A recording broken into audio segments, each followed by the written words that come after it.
This is the iPhone 16, the best-selling smartphone of 2026.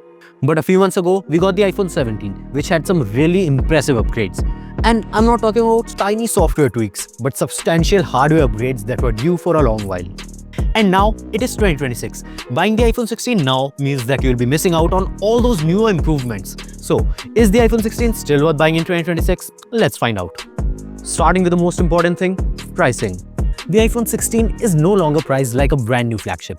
In 2026, you can often find it at a significantly lower price, which makes it a much better value than it was at launch. During sales, you can even get it for around $550 or 55,000 INR, which is like a 30% discount. Mid-range prices for the last year's flagship.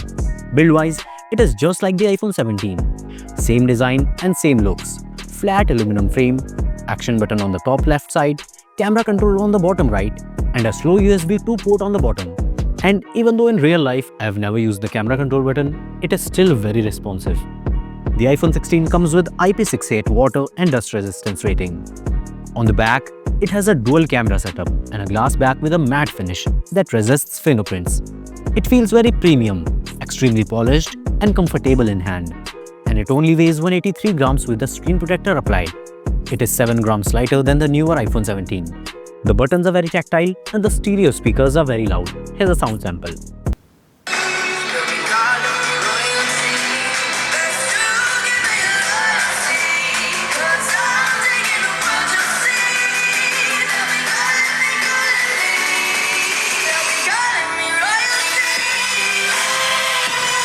The display on the iPhone 16 is a mixed bag. It's a sharp, color-accurate and a bit vibrant OLED panel with 2000 nits of peak brightness, which is not super bright but bright enough for indoor and outdoor use. Apple's color calibration is still among the best, making the content look natural rather than overly saturated. The bezels are manageable and the camera island is insanely useful. It even has ceramic shield protection on the front glass, which protects it against scratches. However, it's a 60Hz display, and in 2026, 60Hz feel less smooth and more nostalgic. It can feel very sluggish, especially if you've used a phone with a 120Hz display. But if you're coming from an older base iPhone or any 60Hz smartphone, then you won't notice a difference. Now, let's talk performance, because this is where the iPhone 16 still feels like a newly released device.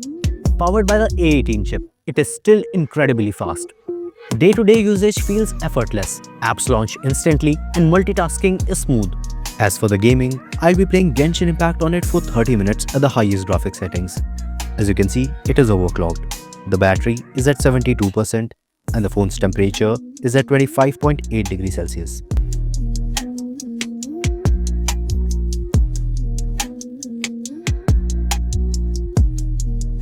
During the gaming, there were no noticeable frame drops, although the phone did get hot. After gaming, the temperature has gone up to 38.5 degrees and the battery is at 61%. So the gaming performance is still excellent. I also ran Antutu benchmark on it and it scored 1.9 million, which is a good score. Basically, the iPhone 16 can handle heavy gaming, 4K video editing and multitasking. Pretty much anything you can do on a smartphone. It's got a dual camera setup on the back, a 48-megapixel fusion camera and a 12-megapixel ultra-wide camera. Both capture some really amazing looking photos, whether it's the colors, the details or the edge detection. The iPhone 16 can record 4K Dolby Vision videos at 60 FPS from the main and ultra-wide camera. And even the selfie camera.